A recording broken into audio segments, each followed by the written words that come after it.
Exit poll के बाद नतीजों का इंतजार, अखिलेश कर पाएंगे हिसाब बराबर।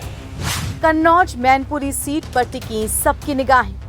लोकसभा चुनाव का 7वां और आखिरी चरण संपन्न होने के बाद हर कोई एग्जिट पोल की बात कर रहा है और ज्यादातर एग्जिट पोल में बीजेपी ही तीसरी बार सरकार बनाती हुई नजर भी आ रही है। एग्जिट पोल आने के बाद अब सबकी निगाहें नतीजों पर टिकी हैं। मैनपुरी में सपा और बीजेपी प्रत्याशी के बीच कांटे का मुकाबला है। इसको लेकर चर्चाओं का बाजार भी गर्म है। दरअसल मैनपुरी सपा का गढ़ रही है।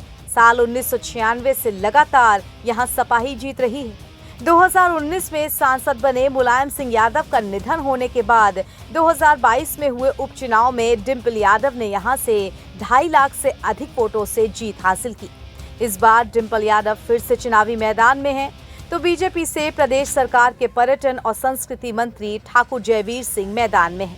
वैसे मैनपुरी में बसपा उम्मीदवार शिव प्रसाद यादव भी हैं, मगर सीधा मुकाबला सपा और बीजेपी के बीच ही है। इस कारण ये सीट चर्चा में है। मैनपुरी लोकसभा सीट जीतना अब तक बीजेपी के लिए सपना ही रहा है। यहाँ मोदी लहर में भी बीजेपी प्रत्याशी को हार का ही सामना करना पड़ा था। मैनपुरी सीट पर पूर्व सीएम अखिलेश यादव मुकाबले के लिए खुद प्रचार करने आए थे, तो बीजेपी की तरफ से गृह मंत्री अमित शाह और यूपी के सीएम योगी आदित्यनाथ भी प्रचार में पूरी ताकत झोंक गए थे।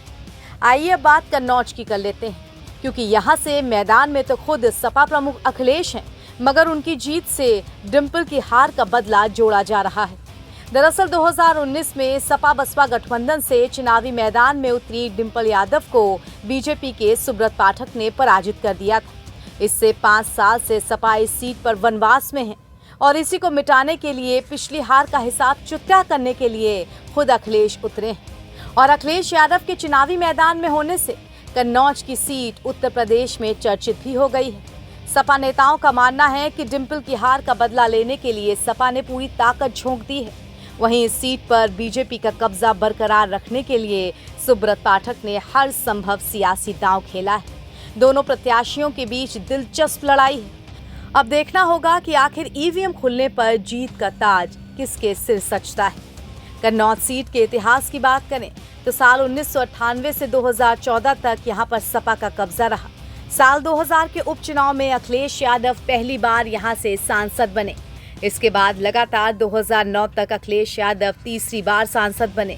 मुख्यमंत्री बनने पर अखिलेश ने जब इस्तीफा दिया तो डिंपल यादव 2012 में और फिर 2014 में यहां से जीती, लेकिन 2019 यानी कि पिछले लोकसभा चुनाव में ये सीट सपा के हाथ से फिसल गई। यूं तो अखिलेश ने एन समय पर कन्नौज से लड़ना तय किया, मगर फिर भी एग्जिट पोल में वही भारी पड़ते दिख रहे हैं। अब नतीजे ही बताएंगे कि कौन किस सीट पर जीतेगा, लेकिन अगर अखिलेश और डिंपल की जोड़ी कन्नौज और मैनपुरी दोनों सीटें निकाल ले गई तो समाजवादी पार्टी के कार्यकर्ताओं का मनोबल जरूर बढ़ेगा। एनबीटी ऑनलाइन की रिपोर्ट।